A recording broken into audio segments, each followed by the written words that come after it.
नमस्कार दोस्तों, मेरे चैनल जीवन मंत्रा बाय श्रीश में आपका बहुत बहुत स्वागत है। कृपया मेरे चैनल को सब्सक्राइब ज़रूर कर लें ताकि आपको मेरे सारे वीडियो मिल जाएं। यूपीएससी,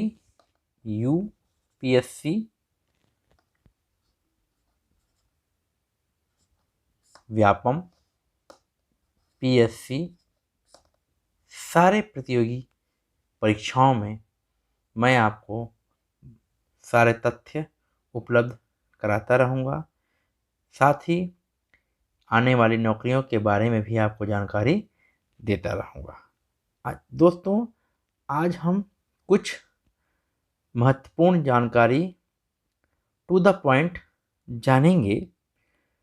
लुसेंट से और कुछ किताबों के संग्रह से मैंने कुछ जानकारियाँ एकत्र की हैं जो आपके सामने प्रस्तुत कर रहा हूँ।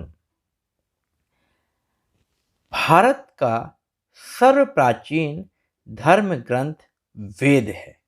याद करिए दोस्तों, सबसे प्राचीन जो धर्म ग्रंथ है वो वेद है। इसके संकलन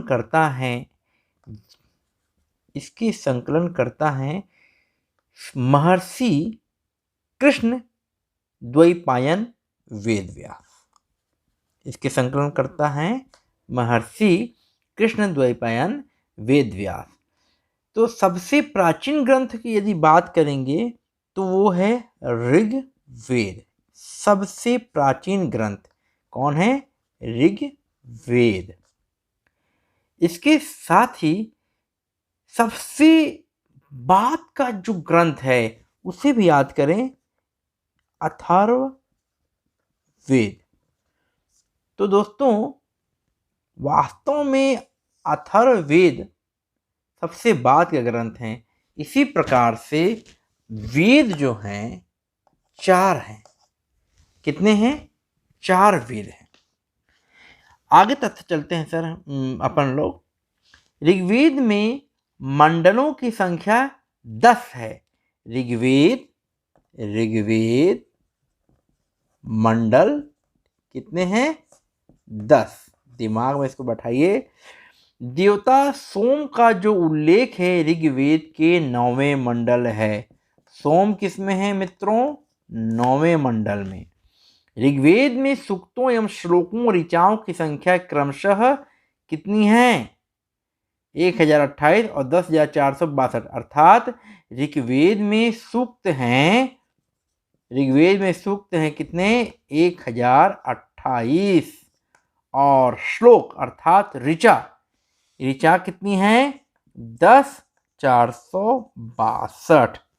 अब देखिए दोस्तों, ये दोनों फिगर आपको अच्छे से याद रखना है कि ऋग्वेद में सूक्तों एवं श्लोकों की संख्या, तो सूक्त हैं 1028 और श्लोक या ऋचाएं कितनी हैं? 10,462। आगे चलते हैं। सबसे प्राचीन एवं प्रामाणिक बोलना चाहिए जो पुराण है वो है मत्स्य पुराण।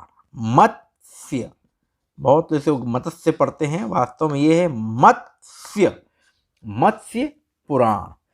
तो पुराण मान्य जो है पुराण, वास्तव में 18 पुराण मान्य हैं।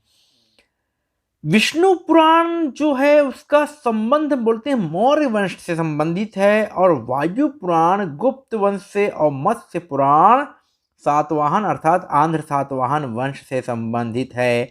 आप इसे कैसे याद करेंगे? विष्णु पुराण मौर्य वंश से विष्णु भगवान या कृष्ण भगवान क्या रखते हैं? मोर पंख रखते हैं, तो मौर्य वंश इसको जोड़ लीजिए।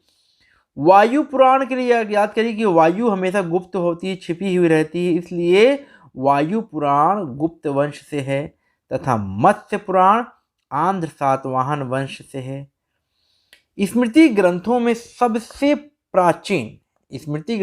प्राचीन एवं प्रामाणिक है मनु स्मृति। सबसे प्राचीन एवं प्रामाणिक बुद्ध की जो कहानियां हैं, जो पूर्व जन्म की कहानियों की बात करते हैं, पूर्व जन्म की कहानियों की जो बात करते हैं वो वास्तव में जातक में है।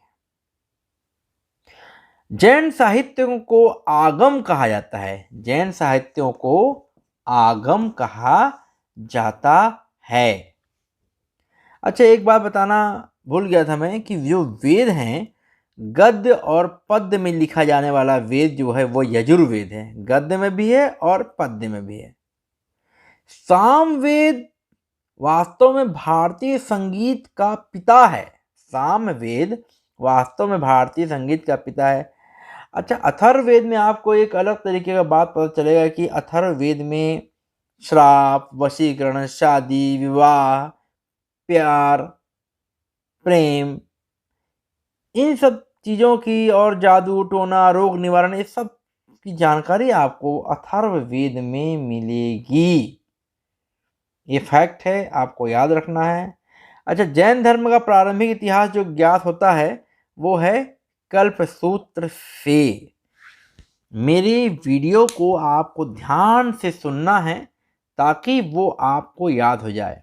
तो पुराणों की रचयिता माने जाते हैं लोमहर्ष। पुराणों के रचयिता कौन माने जाते हैं? लोमहर्ष। ऐसे दिमाग में आपको याद रखना है। और उनके पुत्र उग्रश्रवा, उनके पुत्र उग्रश्रवा। तो पुराणों के रचयिता माने जाते हैं लोमहर्ष एवं उनके पुत्र उग्रश्रवा। आगे चलते हैं दोस्तों। राजतरंगिणी का संबंध कश्मीर के इतिहास से है। राजतरंगिणी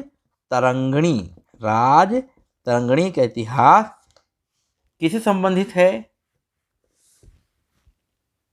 कश्मीर के इतिहास से। राजतरंगिणी किससे संबंधित है? वास्तव में ये कश्मीर के इतिहास को इंगित करती है। कल्हड़ द्वारा रचित एक पुस्तक है राजतरंगिणी। अरबों का जो सिंध विजय का वृत्तांत बताया गया है वो है चचनामा में। चचनामा में अरबों के सिंध विजय का जो बात हमें ज्ञात होता है वो चचनामा से हमें ज्ञात होता है। अच्छा, अर्थशास्त्र एक बहुत ही बेहतरीन पुस्तक है जो वास्तव में जो अर्थशास्त्र है, नाम अर्थशास्त्र है, वास्तव में राजनीति का ग्रंथ है। इसे लिखा है चाणक्य ने। चाणक्य वही जिनका नाम विष्णु गुप्त है और इन्हें कौटिल्य भी कहा जाता है। इस प्रकार मैं छोटे छोटे वीडियो को आपको बनाकर देता रहूँगा सीक्वेंस में, ताकि आपका जो अध्ययन अध्यापन का कार्य है वो लगातार चलते रहे और आप फैक्ट टू फैक्ट याद करते रहें। आपको केवल इसको ध्यान से रात में सुन लेना है।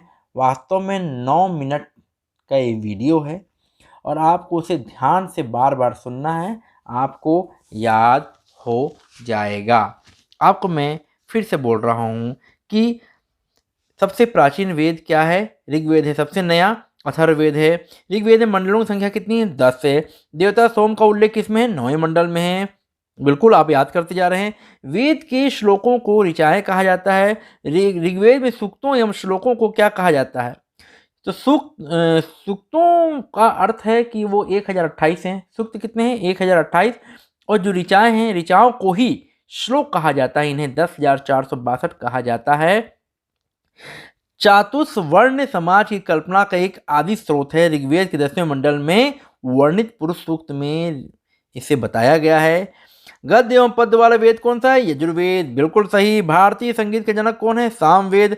टोना टोटका जादू टोना प्रेम मोहब्बत किसमें है? अथर्ववेद में है। सभा एवं समिति को प्रजापति की क्या कहा जाता है? 2 पुत्रियां कहा गया है अथर्ववेद में। भारतीय ऐतिहासिक कथाओं का सबसे अच्छा विवरण मिलता है पुराणों में। पुराणों के रचयिता कौन है? लोमहर्ष और उनके पुत्र उग्रश्रवा। पुराणों की संख्या कितनी है? 18। सबसे प्रामाणिक पुराण मत्स्य पुराण। बिल्कुल सही है।